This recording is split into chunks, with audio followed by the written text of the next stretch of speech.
Hello everyone, good morning. তোমরা সবাই কেমন আছো? আশা করি তোমরা সবাই ভালো আছো। আজ দেখো, গোলা রুটিটা আমি সকালের ব্রেকফাস্টে বানিয়েছিলাম। তোমরা যদি এই গোলা রুটির রেসিপিটা জানতে চাও তো তাহলে আমি একদিন পরের কোনো ব্লগে দিয়ে দেবো। তো তোমরা নিচে কমেন্ট সেকশানে কমেন্ট করো প্লিজ, ঠিক আছে? তাহলে আমি বানাবো রেসিপিটা ডিমের কারি। তোমাদেরকে তো দিয়ে ডিমের দেবো। কারি বানানোর জন্য ডিমটাকে আগে ফাটিয়ে নিলাম। তারপর ডিমটাকে ফাটানোর পর আমি সমস্ত মশলা রেডি করব। মশলাগুলো হচ্ছে পেঁয়াজ, আদা, রসুন, টমেটো, কাঁচা লঙ্কা সমস্ত কিছু কেটে নিলাম। কাটার পর এবার দেখো আমি আলু আর ডিমটাকে সেদ্ধ করে নেব নুন হলুদ দিয়ে।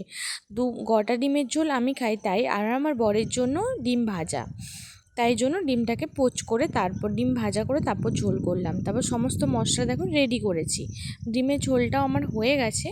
এবার আমি দেখাচ্ছি ভাতটা দেখো হয়ে এসছে। ভাতটা এবার নামিয়ে নেব।